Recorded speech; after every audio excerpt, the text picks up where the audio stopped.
tidak mungkin mau diperintahkan potong nonotnya. Hei kalian yang mau masuk Kristen, potong nonot, baris, potong, plak, plak, plak. Nggak mungkin. Maka Paulus mengatakan apa?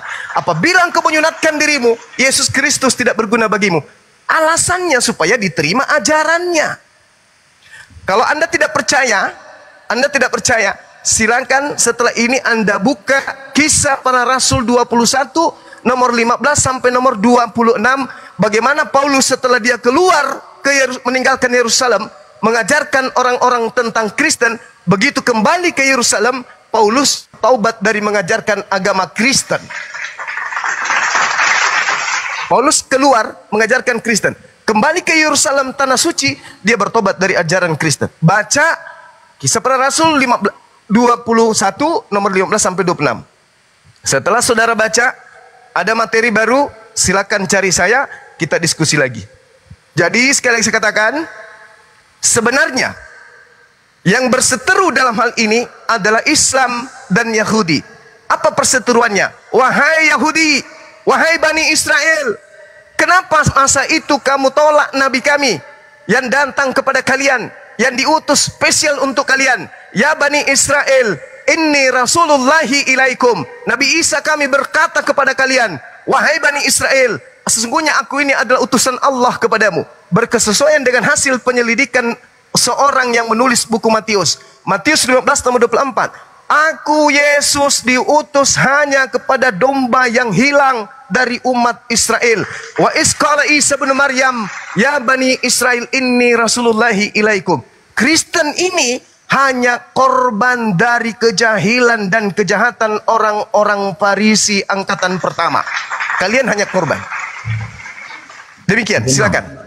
Oke Bang, izin dulu Bang, saya lain kali kita diskusi lagi ya Bang ya. Saya tertarik, cuman kebetulan ada kesibukan ya Bang ya. Mohon maaf Bang, mohon izin ya itu Noraya. Silakan Saudara Sibuan, silakan. Sehat selalu Bang. Izin Bang,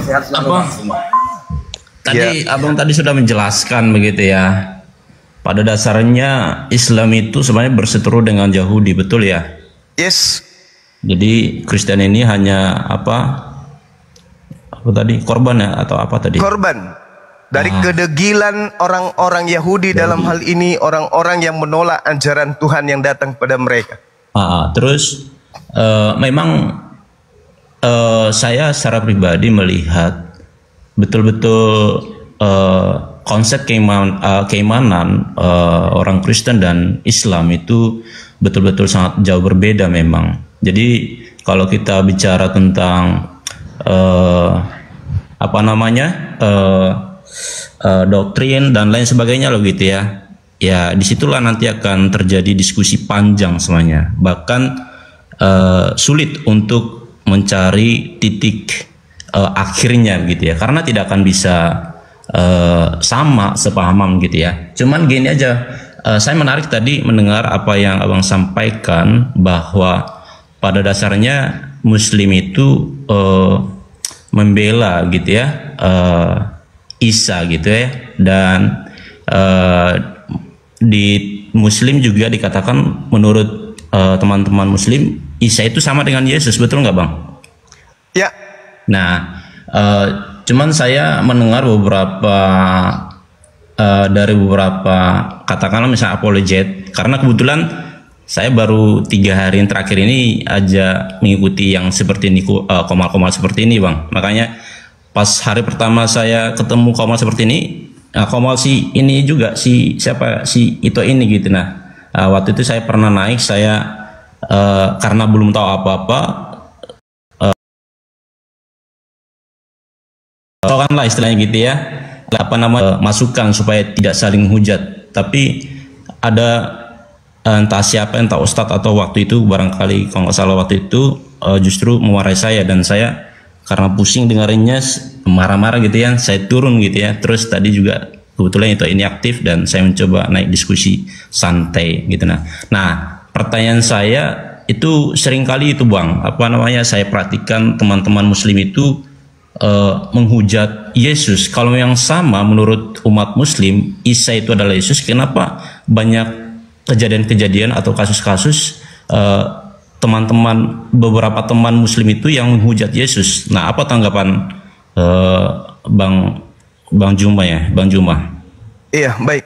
Kalau saya pribadi tidak pernah membenarkan saudara-saudara Islam saya, oknum, yang menghina Yesus. Saya tidak membenarkan itu. Dan saya juga sudah menyampaikan ke beberapa kemudian apologet Islam, jangan sekali-kali menghina. Ada dua hal. Yang pertama, Nabi Isa alaihissalam itu di dalam Al-Quran sudah diceritakan kemudian oleh Allah. Wa minhum ummiyuna la ya'lamuna al-kitaba illa amaniya wa inhum illa yazunnun. Di antara mereka ada yang buta huruf, tidak memahami tentang kitab, kecuali hanya berangan-angan dan mereka hanya menduga-duga. Fawailul lil ladzina yaktubuna al-kitaba bi aydihim tsumma yaquluna hadzal min indillah. Celaka orang-orang yang menulis kitab dengan tangan mereka sendiri, kemudian berkata ini dari Allah dengan maksud untuk menjualnya dengan harga murah. Artinya, ketika Al-Quran menarasikan lebih lanjut di dalam Al-Quran bahwasanya orang-orang yang di mana Nabi Isa diutus mengganti perintah dengan perintah yang lain. Wabaddalal ladzina zalamu qawlan ghairal ladzi qila lahum fa anzalna 'alal ladzina zalamu rijzam minas sama'i bima kanu yafsukun. Lalu orang-orang saling mengganti perintah dengan perintah lain yang tidak diperintahkan kepada mereka kemudian. Artinya memang ketika Nabi Isa alaihissalam datang di tengah-tengah Bani Israel, ada orang jahil, ada orang zalim, ada orang fasik yang merubah pengajaran Nabi Isa alaihissalam, sehingga muncullah konsep yang kami hari ini sebut sebagai konsep Kristen. Makanya Al-Quran mengatakan, laqad kafaral ladzina qalu, kafirlah orang yang berkata bahwa Allah itu adalah salah satu dari tiga. Siapa ini? Kristen. Berarti siapa yang dimaksud di sana? Nabi Isa alaihissalam. Berarti yang dimaksud di sini adalah Yesus. Jangan menghina Yesus. Tidak boleh. Karena di situ ada keterkaitan daripada apa yang diterangkan oleh Al-Quran terkait dengan Nabi Isa alaihissalam. Nah, yang kedua, kalau orang Kristen mengatakan ditampar, diseret, diludahin, ditonjok, ditelanjangin, digantung, dibunuh, dikuburkan, itu bukan Nabi Isa lagi. Yang keluar pada hari ketiga dari kubur, yang berkata, kepadaku telah diberi kuasa baik di surga maupun di langit. Pergilah jadikanlah seluruh bangsa menjadi muridku. Itu bukan Nabi Isa lagi, itu bukan Yesus. Ya. Yang berkata akulah Alfa dan Omega, itu bukan Nabi Isa lagi, itu bukan Yesus. Jadi ada dua, Nabi Isa yang adalah Nabi Isa yang adalah Yesus, yang dikatakan dalam Ibrani 3 nomor 1, Yesus adalah rasul dan imam besar, itu adalah Nabi Isa alaihissalam. Yesus berkata utusan Allah, utusan Tuhan, itu adalah Nabi Isa alaihissalam. Tapi ketika bercerita tentang yang ditampar, disalib, dibunuh, itu bukan Nabi Isa, itu bukan Yesus, tapi orang yang menggantikan Yesus, orang yang menggantikan Nabi Isa alaihissalam. Apalagi yang datang kepada Paulus, akulah Yesus yang kau aniaya, itu bukan Yesus dan itu bukan Nabi Isa alaihissalam. Jadi ada dua hal. Ya, izin Bang. Seperti itu Bang, silakan. Oke. Ya, saya sudah menarik sih titik poinnya gitu ya, yang Abang jelaskan tadi, bahwa ya balik lagi memang ke imannya gitu ya, bahwa apa yang dikatakan pemahaman beberapa saya sebagai orang imam, orang awam misalnya orang Kristen gitu ya, saya juga jujur termasuk salah satu yang mengatakan bahwa Yesus yang ada di Alkitab dengan Isa yang ada di umat Muslim itu jelas berbeda. Ini pendapat saya pribadi Bang ya. Iya. Dan teman-teman Muslim misalnya mengatakan bahwa Nabi Isa di dalam Islam dengan Yesus yang ada di Kristen sama. Tetapi ada satu yang menjadi penyebab sehingga yang teman-teman Muslim misalnya tidak terima dengan istilahnya itu konsep gitu ya, ketuhanan yang ada di dalam Yesus yang tidak bisa diterima oleh teman-teman Muslim. Teman-teman Muslim kan menyatakan bahwa Yesus itu adalah utusan, betul ya? Iya, betul. Nah disitulah semuanya. Jadi balik lagi ke yang saya bilang tadi, memang inilah tugas para ulama, tugas para umatnya lebih benar supaya tahu kebenaran yang sesungguhnya gitu. Nah, jadi itu yang mau saya sampaikan gitu Bang. Terima kasih untuk sharing-sharingnya ya. Terima kasih. Ya, baik. Jadi Al-Quran saya mengatakan fakhtalafal ahzab min bainihim fawailul lilladzina kafaru min masyhadi yaumid azim. Maka berselisihlah golongan-golongan yang ada di antara mereka. Siapa itu? Yahudi dan Nasrani. Maka celakalah orang-orang kafir pada waktu menyaksikan hari yang agung. Asmi' bihim wa absir yauma ya'tunana lakinidz zalimun al-yauma fi dalalim mubin. Alangkah tajam pendengaran mereka dan alangkah terang penglihatan mereka. Mereka pada hari mereka datang kepada kami, tetapi orang-orang zalim pada hari ini di dunia berada dalam kesesatan yang nyata. Yang ingin saya katakan kepada saudara sekali lagi, yang berseteruh sebenarnya adalah orang Yahudi dan juga orang Islam. Dulu zaman Nabi Isa diutus di tengah-tengah mereka, yang berseteru adalah Yahudi dan Nasrani. Siapa Nasrani ini? Orang yang kepada mereka diutus Nabi Isa alaihi salam. Kemudian perseteruan Yahudi dan Nasrani inilah yang dimanfaatkan kemudian oleh orang-orang golongan menciptakan satu konsep Nabi yang datang lahir tanpa ayah itu adalah inkarnasi Tuhan. Dan itu Bung tidak diajarkan kepada Yahudi. Makanya sampai hari ini sudah 2000 tahun tidak ada pintu untuk Kristen bagi Yahudi. Tidak ada pintu Yahudi bagi Kristen. Tidak ada selamat datang wahai Kristen, mari kita ibadah sama-sama. Selamat datang wahai Kristen, mari kita merayakan hari raya keagamaan kita sama. Nggak ada itu. Padahal konon ceritanya Kristen bersumber dari sana. Tapi pintu-pintu, jendela-jendela Yahudi tertutup untuk Kristen. Kenapa? Karena Kristen itu adalah hasil daripada penolakan orang-orang Yahudi kepada Nabi kami Isa alaihi salam. Lahirlah tipu daya tersebut. Makanya Al-Quran mengatakan wa makaru wa makarallah wallahu khairul makirin. Orang-orang ingin mencelakai Nabi Isa alaihi salam. Orang-orang bersekongkol untuk merusak tatanan risalah kenabiannya. Orang-orang Yahudi ingin membunuh beliau. Maka apa yang terjadi? Allah membalas kejahatan mereka. Dan satu hal yang terakhir, satu hal, pada saat proses pembunuhan terjadi, proses penangkapan dan niatan pembunuhan terjadi, baik Al-Quran maupun Bible itu sendiri, di situ tidak ada Kristen. Kristen tidak ada hadir pada masa itu. Coba Anda baca Yohanes 11 nomor 45 sampai nomor 57. Kristen tak ada sama sekali.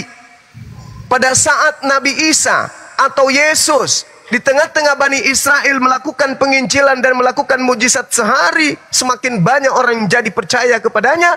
Orang-orang Yahudi gelisah. Orang-orang Yahudi tidak mau kemudian supaya Yesus ini, Nabi Isa ini semakin besar pengaruhnya. Maka apa yang terjadi? Mereka bersengkongkol membunuh Nabi Isa alaihissalam. Untuk apa dia membunuh Nabi Isa?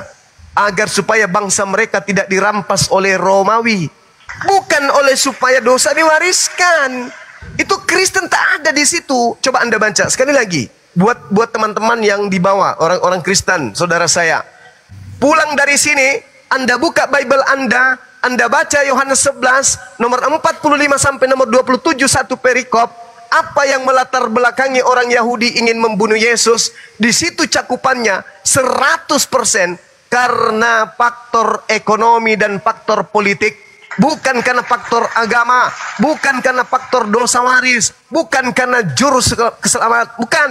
Tetapi semata-mata ingin dibunuh oleh karena faktor ekonomi dan politik. Orang-orang Yahudi kalau membiarkan Yesus terus-menerus berkuasa, maka orang Roma dan Yunani akan datang merampas tempat suci mereka dan merampas bangsa mereka. Karena itulah kemudian mereka sepakat untuk membunuh Yesus. Nah, tragedi berlanjut.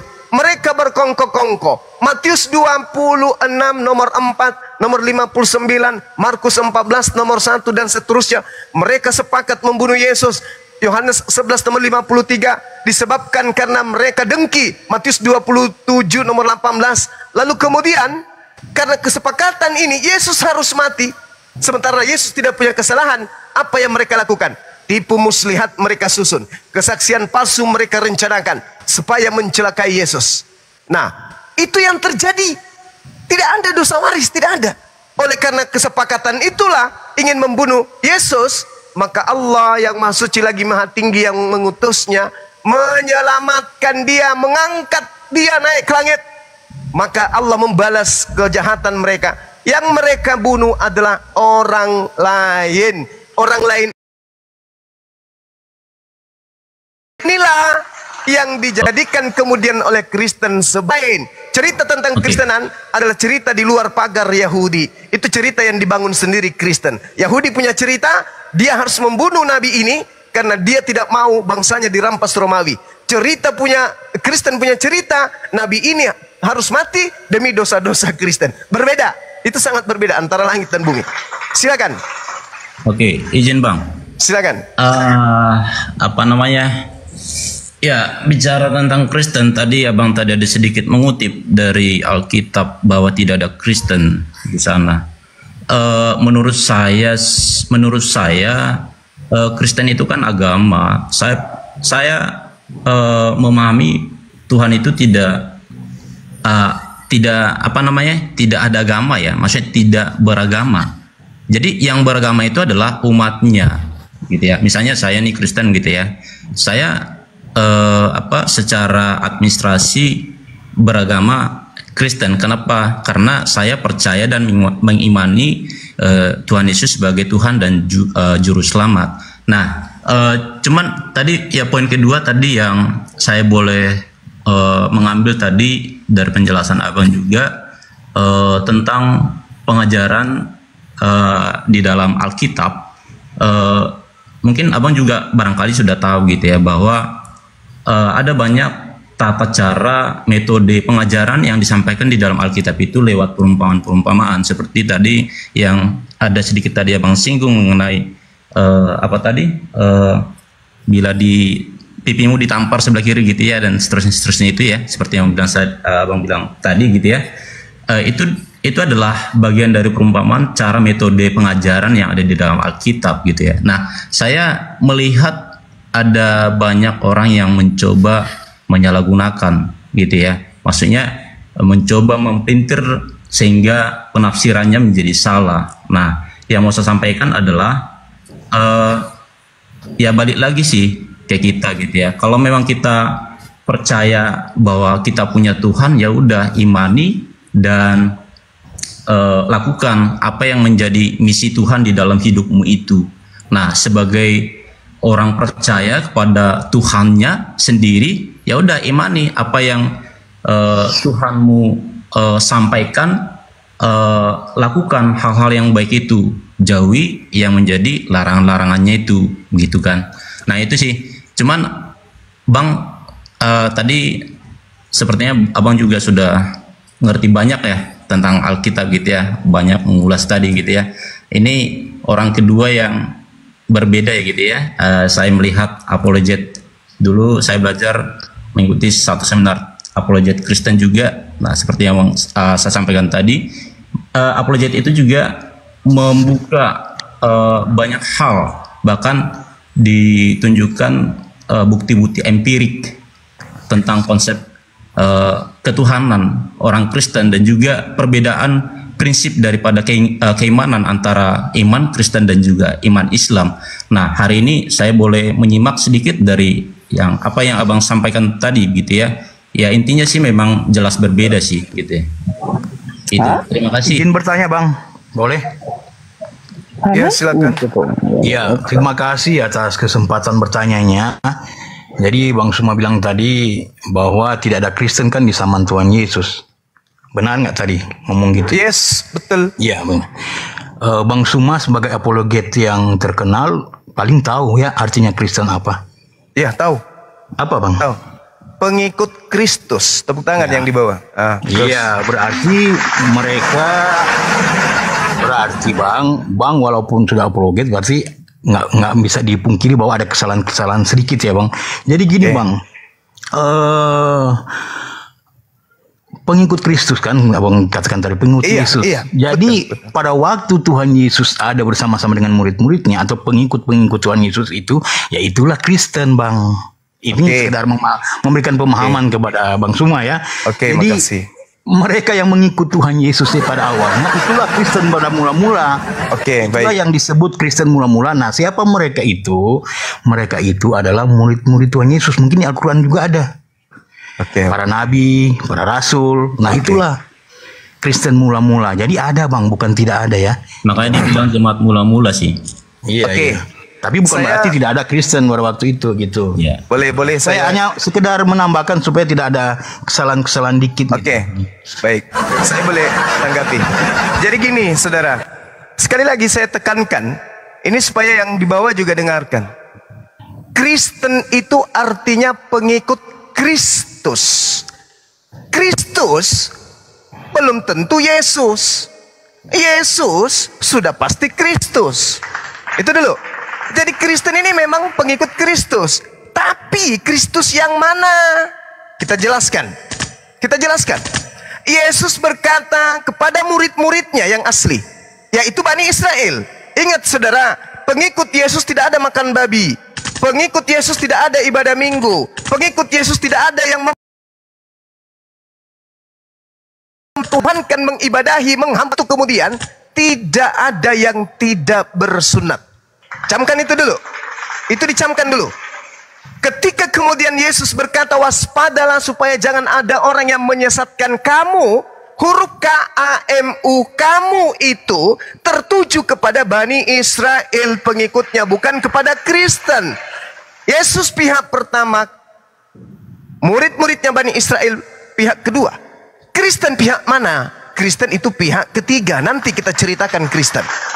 Yesus berpesan kepada pihak kedua, waspadalah supaya jangan ada orang yang menyesatkan kamu, sebab banyak orang akan datang dengan memakai nama Yesus dan berkata, akulah Mesias, akulah Kristus. Saya ulang, waspadalah supaya jangan ada orang yang menyesatkan kamu, sebab banyak orang yang akan datang dengan memakai namaku dan berkata, akulah Kristus, dan mereka akan menyesatkan banyak orang. Jadi Yesus berbicara kepada orang Yahudi, wahai orang Yahudi pengikutku, waspadalah, sebab akan banyak penyesat datang dengan memakai nama Yesus dan berkata, akulah Kristus. Kita lihat Kejadian 11 nomor 26. Di Antioquia, Paulus setahun lamanya di sana, murid-murid Paulus disebut Kristen. Jadi Kristen ini adalah pengikut Paulus. Pengikut Yesus, dengarkan, pengikut Yesus dikatakan dalam Yohanes 10 nomor 27, aku mengenal pengikutku. Pengikutku mendengarkan suaraku dan mengikuti aku. Kalau aku ke sinagoge, mereka ke sinagoge. Kristen pergi ke gereja. Kalau aku ibadah Sabat hari Sabtu, Kristen ibadah Minggu. Kalau aku tidak membatalkan Taurat, Kristen membatalkan Taurat. Kalau aku menyembah esensi yang tak terlihat dan tak terdengar manusia, Kristen menyembah makhluk yang terlihat dan bahkan yang dibunuh manusia. Itu bukan pengikut Yesus. Yesus mengatakan, aku mengenal pengikutku. Pengikutku mendengarkan suaraku dan mengikuti aku. Berarti pengikut Yesus mengikuti Yesus. Ketika Yesus angkat tangan yang kanan, pengikutnya angkat tangan yang kanan. Ketika Yesus sujud, muridnya sujud, pengikutnya sujud. Ketika Yesus salto ke belakang, pengikutnya juga salto ke belakang. Itu pasti tuh. Nah itu. Kemudian satu hal, Kristen pengikut Kristus. Ingat, penyesat datang menurut Yesus mengaku Kristus. Yang datang mengaku Kristus ada ke Paulus. Siapakah engkau Tuhan? Akulah Yesus Kristus. Satu. Yang kedua, ketika Paulus berkata, aku menerima Injil bukan dari manusia, berarti sudah bukan Yesus nih. Ini sudah bukan Yesus ini. Karena Yesus itu manusia. Kata Yesus, barang siapa yang mengakui aku di depan manusia, maka anak manusia yang adalah aku akan mengakuinya di depan malaikat-malaikat Tuhan. Yohanes 1 nomor 51. Yesus sendiri yang berkata, langit terbuka dan malaikat turun kepada anak manusia, yaitu aku. Yesus mengaku sebagai anak manusia. Paulus mengaku menerima Injil bukan dari manusia. Galatia 1 nomor 11 dan juga nomor 1 dan juga nomor 12. Aku menerima Injil bukan dari manusia. Bukan manusia yang mengajarkan Injil kepadaku, melainkan Kristus Yesus. Pelan-pelan, dengarkan yang terakhir. Pelan-pelan, Paulus berkata menerima Injil bukan dari manusia, tetapi dari Yesus. Dengan kata lain, Paulus tidak mengakui bahwa Yesus datang sebagai manusia. Baca 2 Yohanes 1 nomor 7. Siapakah penyesat itu? Dalam bahasa Yunani planos, penipu, pembohong, penyesat. Siapakah penyesat itu? Bukankah dia yang pergi ke seluruh dunia, yang tidak mengakui Yesus datang sebagai manusia? Paulus, sini Paulus, saya mau tanya, Yesus datang kepadamu, ya manusia atau bukan? Bukan. Siapakah penyesat itu? Bukankah dia yang pergi ke seluruh dunia, yang tidak mengaku Yesus datang sebagai manusia? Paulus mengaku Yesus datang kepadanya sebagai bukan manusia. Siapakah penyesat itu? Dia yang pergi ke seluruh dunia, yang tidak mengaku Yesus datang sebagai manusia. Makanya pengikut Paulus ketika umat Islam menyajikan, kenapa Yesus lahir? Kenapa Yesus makan? Kenapa Yesus takut? Kenapa Yesus sembunyi? Kenapa Yesus kemudian bla bla bla bla? Apa kata Kristen, pengikut Paulus? Ya itu kan sisi kemanusiaannya. Mana sisi ketuhanannya? Ketika dia datang berkata kepadaku telah diberi kuasa baik di langit. Itu sisi ketuhanannya. Padahal Kristen yang pengikut Paulus ini ketika digelitik dengan kita sajikan data Yesus itu manusia, apa kata mereka? Itu 100% manusia, 100% Tuhan. Kenapa? Karena Kristen menggabungkan antara Yesus yang asli dengan Yesus yang palsu.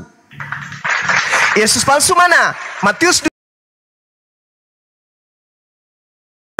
nomor 23 sampai nomor 20 kata Yesus. Sebab Yesus palsu dan nabi-nabi palsu akan datang dan akan melakukan mujizat yang banyak, sekiranya mungkin menyesatkan orang-orang pilihan dan orang yang banyak.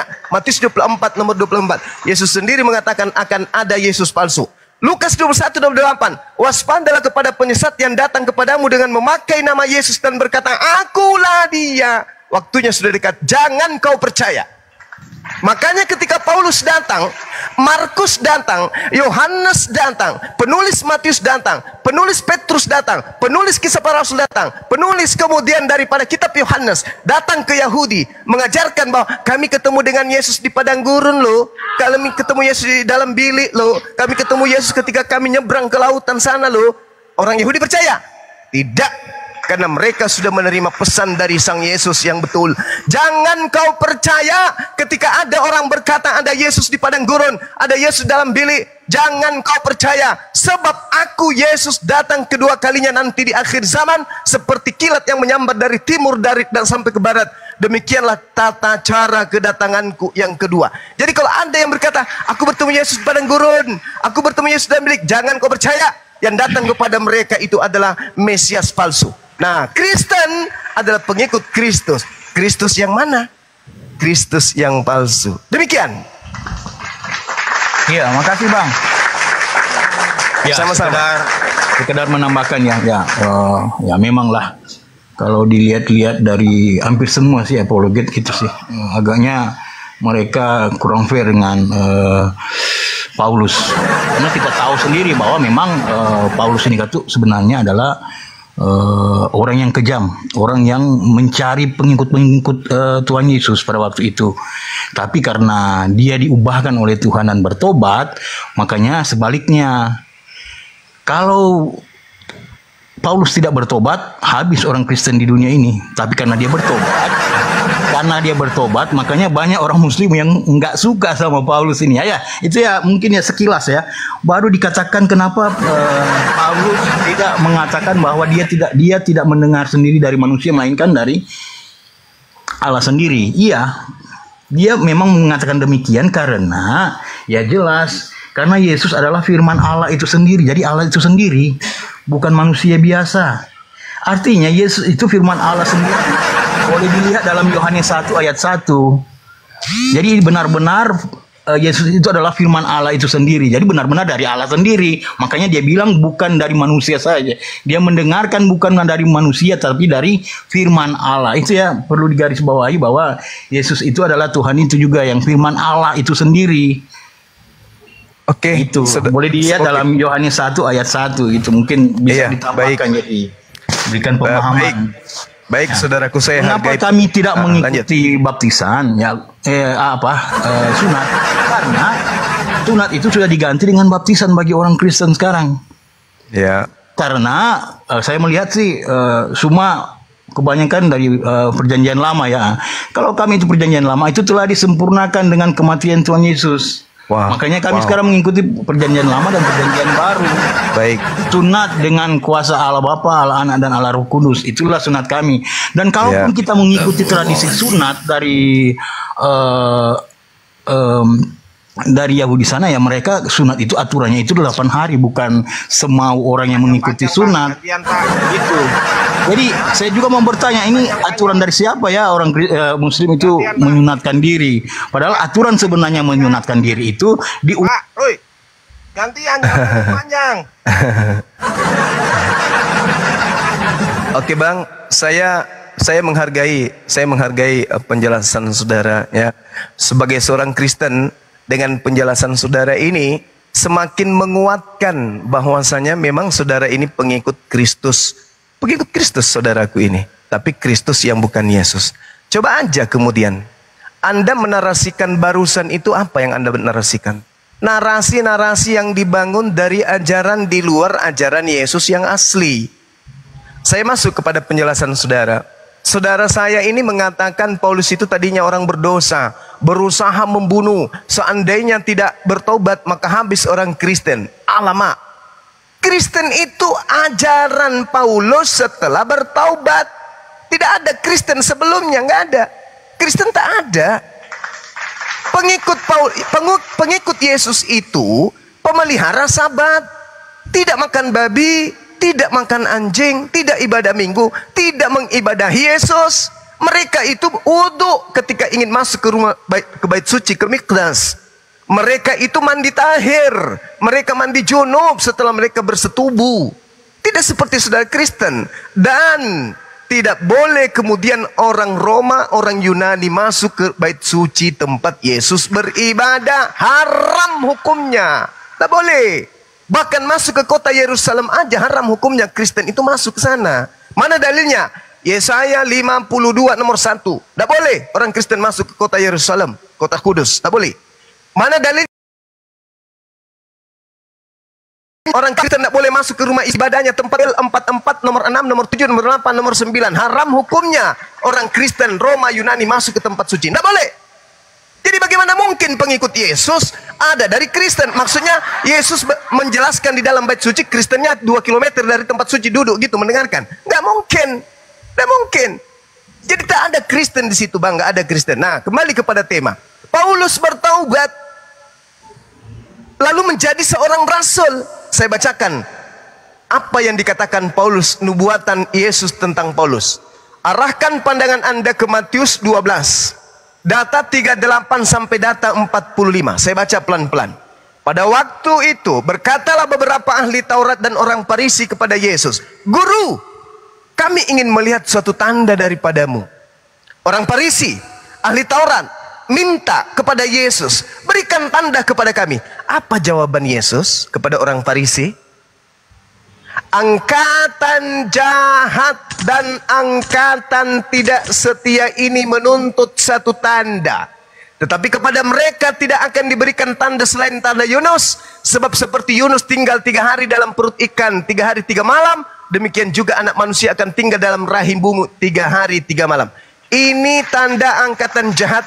Artinya pada hari ketiga bagi angkatan jahat ada kebangkitan.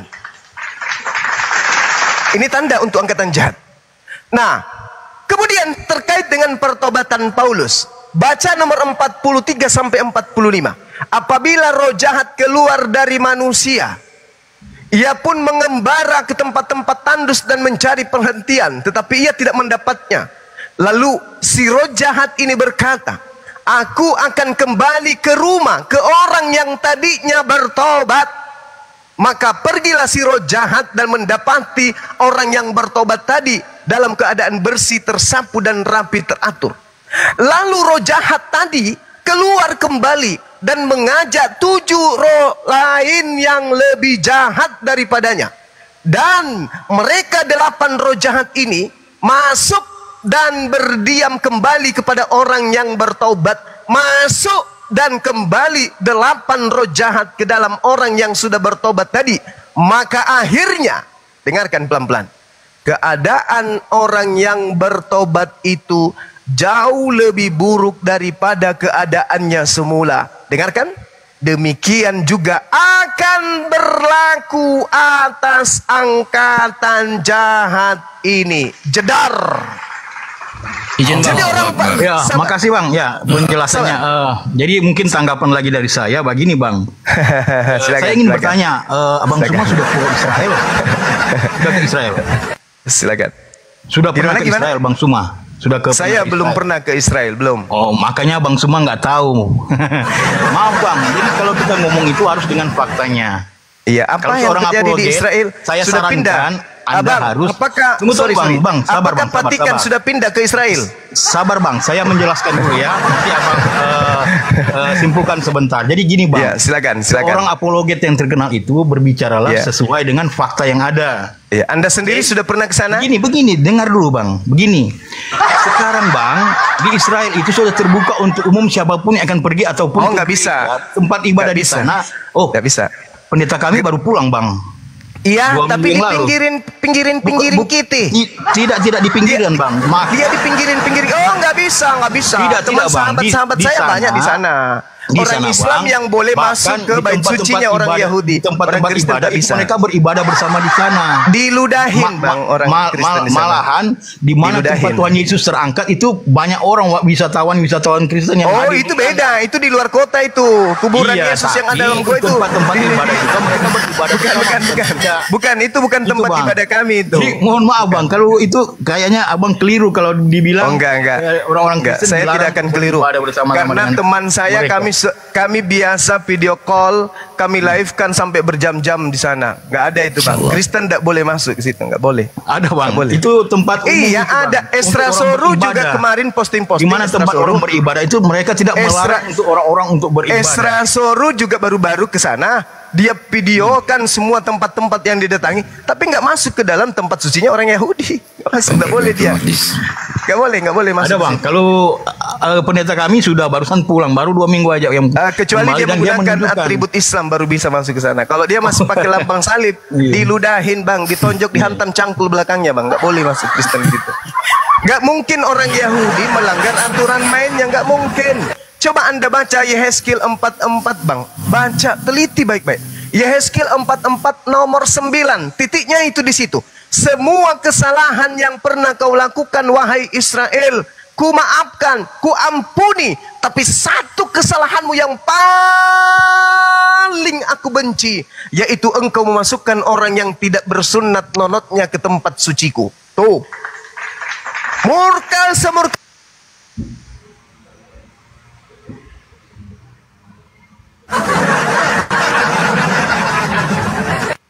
Kok di mute?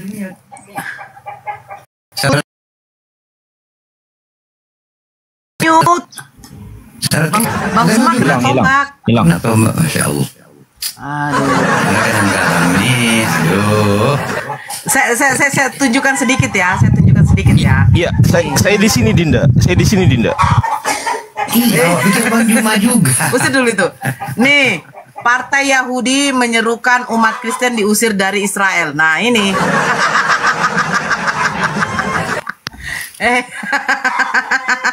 Enggak betul kata Ki Juma, Kak. Iya, tapi nggak ada. Cuman- itu ayam cuman diusir di- dulu ribut kali pun. Ayam siapa? Aduh, nggak ada Bang Zuma. Ayamku, enggak ayam Oh. ayam di depan. Ini coba Bang jangan. Partai Yahudi menyerukan umat Kristen diusir dari Israel ini cemana ini? Iya, apa isinya? Ah. Ya itulah disuruhkan. Nah ini usir. lah. Oh, Iya, nih. yang Menyerukan betul-betul bukan berarti nyata. sudah menjadi Oke, aturannya. dengar. Menyerukan bukan berarti sudah menjadi aturan Diam mereka. dulu makanya, iya diam dulu loh. Nih dengar ya, saya ulang lagi ya. Kamu ngerti bahasa Inggris? Para pemimpin Katolik Ngerti. memperingatkan potensi penganiayaan. Diam dulu. Majelis Ordinaris Katolik Tanah Suci menerbitkan sebuah pernyataan pada hari Senin mengungkapkan kekhawatiran para pemimpin pemerintah Israel yang akan datang terlalu cepat. Umat Kristen harus diusir ini. Di mana dikatakan diusir? Di kota sucinya. Alah. Di mana Dengar di ya. situ dikatakan diusir? Saya bacakan ya. Sebentar, Bang Zuma. Lanjut ya, kemana? lanjut. Saya juga mau ibadah dulu sebentar. Silakan. Assalamualaikum Oke, Maki. oke. Ya, waalaikumsalam warahmatullahi wabarakatuh. Islam kalau nggak nipu nggak makan lah kali. Udah mulai ini. Aduh. Mulai ini. Nora, kemarin kau dapat ini donasi, kenapa nggak kau jumpa itu folder? Udah dipanggil lu loh, takut lu ya. Udah selesai Belum. Udah selesai ya. Udah selesai. Aduh.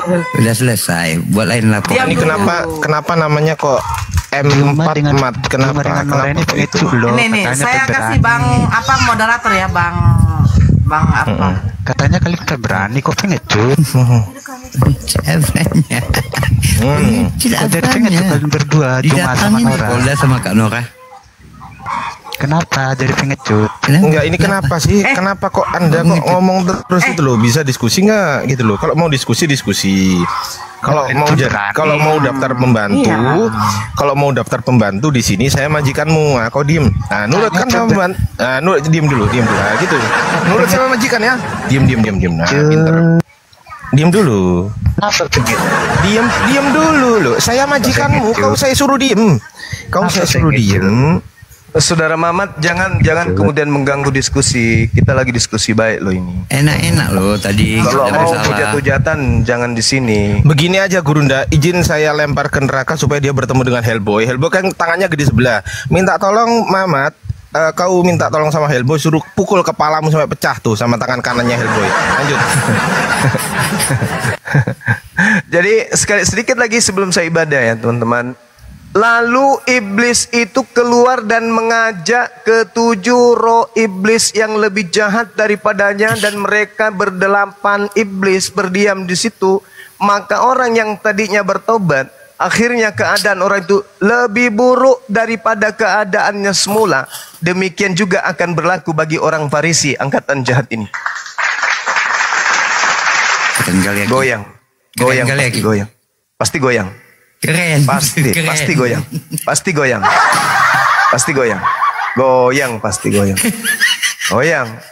Bahaya. Karena ini dalil Yesus yang menubuatkan, bukan saya mengada-ngada. Yesusnya yang berkata, angkatan jahat akan diberikan tanda Yunus bangkit pada hari ketiga. Nah, kemudian yang jahat ini siapa? Orang Farisi. Kemudian orang Farisi bertobat. Setelah bertobat, apa kata Yesus dalam Matius 23 nomor 15? Celakalah engkau wahai orang Farisi, celakalah engkau wahai ahli Taurat, celakalah engkau orang munafik. Engkau menyeberangi lautan, menjelajahi daratan, mentobatkan orang di luar Yahudi untuk menjadi pengikutmu. Dan setelah menjadi pengikutmu, kau jadikan mereka menjadi orang neraka dan 2 kali lebih jahat daripada engkau sendiri. Na'udzubillah summa na'udzubillah. Salam toleransi, Kak. Iya, salam toleransi. Jadi jelas sekali ya teman-teman sekalian. Sabar. Jelas sekali bagi kita bahwasanya satu uraian terakhir dari saya sebelum saya izin ibadah. Di dalam Lukas 24 nomor 9, 10, 11, 12. Tolong saudara-saudara muslim di bawah yang punya Bible buka. Lukas 24 nomor 9, nomor 10, nomor 11, 12. Buka sekarang. Buka. Lukas berapa, Bang? Lukas 24 nomor 9, nomor 10, nomor 11, nomor 12. Buka Kak, buka Kak. 24 Saya nomor bacakan. 9. Pengen cut. Dan setelah baca. Coba ya. Iya. Oke. Cuma Dan Nora setelah pengen mereka kembali dari kubur, nih. Dipanggil Polda nggak mau. moderator, tolong moderator. Oh, Dan cuma Aku setelah mereka kembali dari kubur, mereka menceritakan semuanya itu kepada ke-11 murid dan kepada semua saudara yang lain. Percaya enggak mereka? Murid-murid ini? Percaya enggak? Saya Baca. Enggak. Baca. Percaya enggak mereka? Perempuan itu ialah Maria dari Magdala dan Yohana Yakobus. dan Maria ibu Yakobus dan perempuan-perempuan lain juga yang bersama-sama dengan mereka Percaya memberitahukannya enggak? kepada rasul-rasul. Tapi percaya bagi enggak mereka rasul-rasul?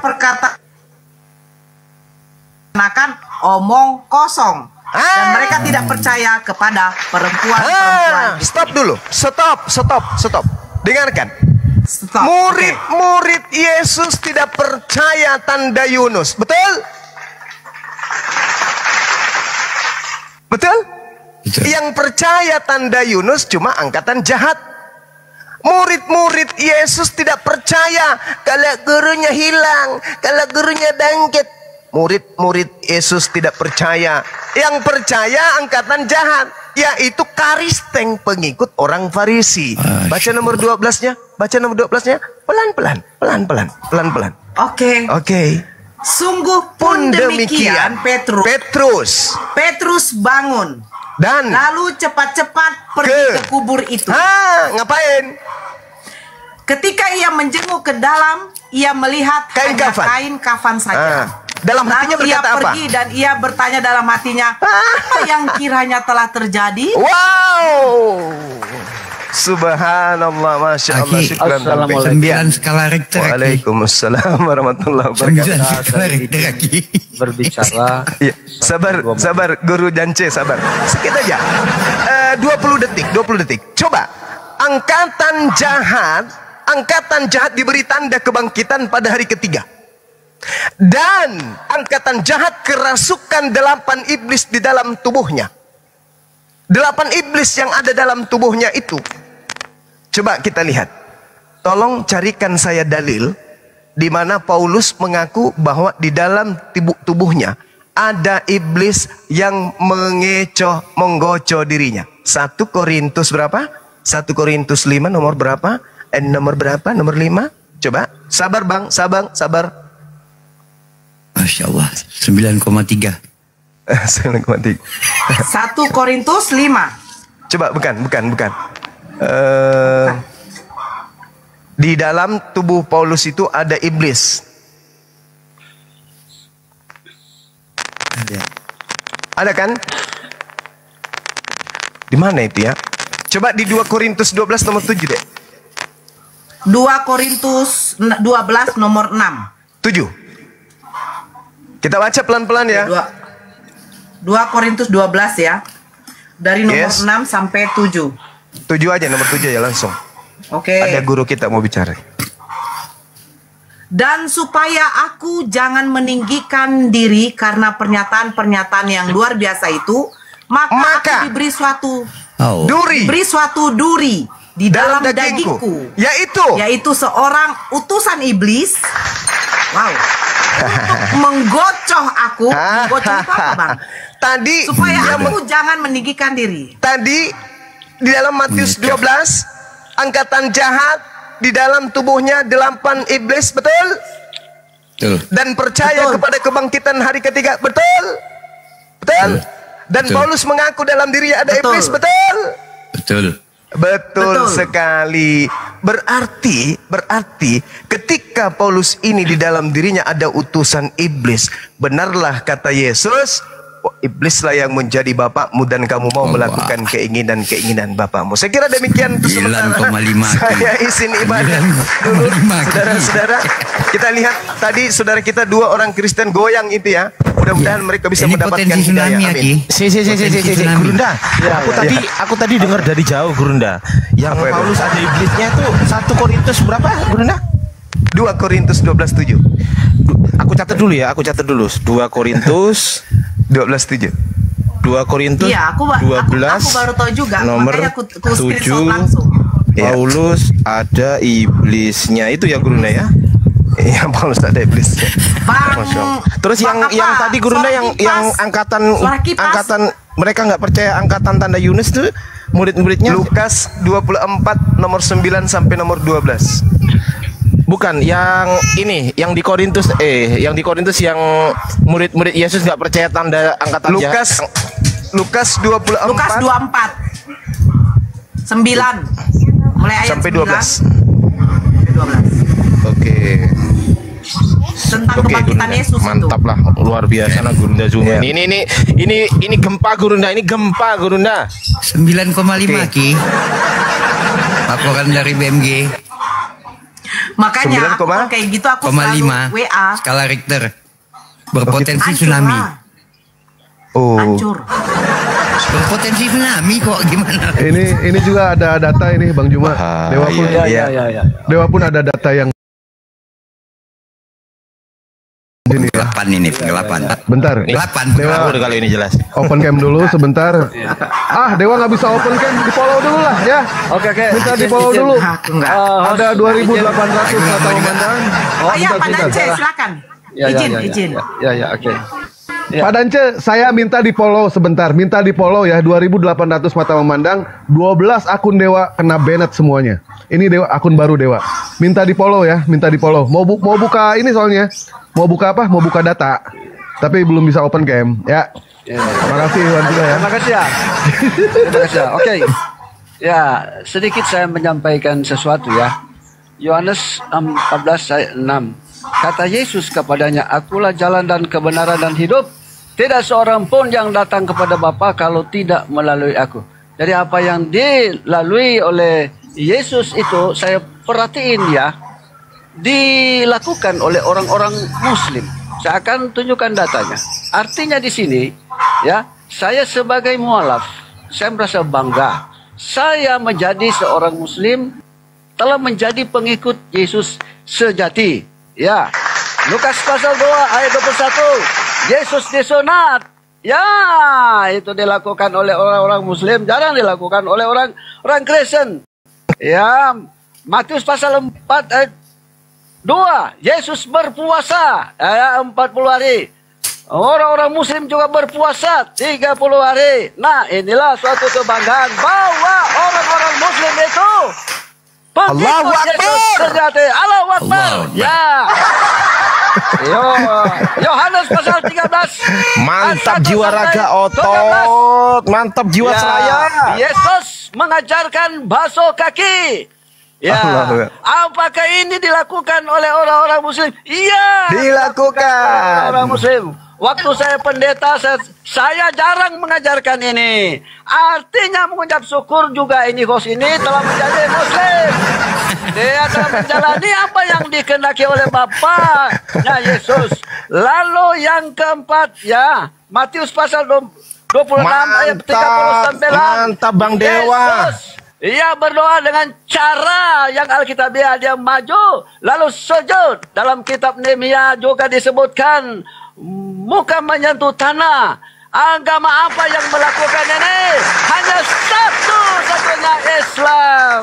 Allahu Akbar. Lalu selanjutnya Yohanes 17 ayat 3. Ya, mengenal hidup kekal itu, mengakui Allah satu-satunya dan Yesus yang Engkau utus. Ada dua hal di situ, pengakuan Allah satu-satunya dan ada yang diutus. Itu juga dilakukan oleh orang-orang yang mau mencari jalan Allah yang benar. Mereka syahadat. Ya. Dan mantap Bang Dewa. Bang Dewa ternyata banyak hafal ayat juga ya. Mantap Bang Dewa. Dalam Bible, ya, Yesus mengalahkan maut dan dia disebutkan dalam keadaan posisi mati, dia dikafani, dibungkus dengan kain putih. Ya, apakah itu dilakukan oleh orang-orang Muslim? Ya benar, waktu saya pendeta, jemaat saya meninggal dunia, saya beli jas, saya beli sepatu, saya beli sesuatu yang mahal. Ternyata itu tidak tertulis dalam Bible. Iya, betul.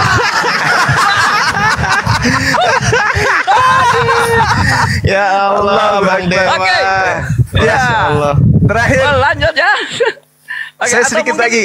Oke, Gurunda silakan, sedikit. silakan. Saya hanya titip ke Dinda Ardiansa 1 Timotius 1 nomor 20 terkait dengan yang tadi itu di dalam 2 Korintus 12 nomor 7. 1 Timotius 1 nomor 20 di antara Hymenius dan Alexander yang Oh, telah iya, betul. kuserahkan kepada iblis. Jadi Paulus iblis. melakukan sesajen, Paulus melakukan tumbal kepada iblis. Kemudian 1 Korintus 5 nomor 5, orang itu harus kita serahkan dalam nama Tuhan Yesus kepada iblis sehingga binasa tubuhnya agar rohnya diselamatkan. Bahkan Paulus juga menerangkan tentang dirinya dalam 2 Timotius 4 nomor 6, mengenai diriku, darahku sudah mulai dicurahkan sebagai persembahan. Pertanyaan saya, darah Paulus dipersembahkan kepada siapa? Tuh materi, mudah-mudahan bisa dicatat kemudian untuk didalami kembali bahwasanya angkatan jahat dan pengikutnya itu ada di tengah-tengah kita. Mereka harus kita selamatkan dengan cara kita ajari mereka, kita bimbing mereka dengan baik melalui Al-Quranul Karim dan juga pendalaman materi terhadap Bible itu sendiri. Saya izin ibadah sejenak. Wabillahi taufiq wal hidayah. Assalamualaikum warahmatullahi wabarakatuh. Mantap, luar biasa mantap, Bang Zuma, Suara kipas. Bang Dewa Suara juga kipas. mantap. Hah? Suara kipas. Kipas Aki. Suara kipasnya kenceng Suara, banget. maksudnya Itu asli loh, Kak. oh ini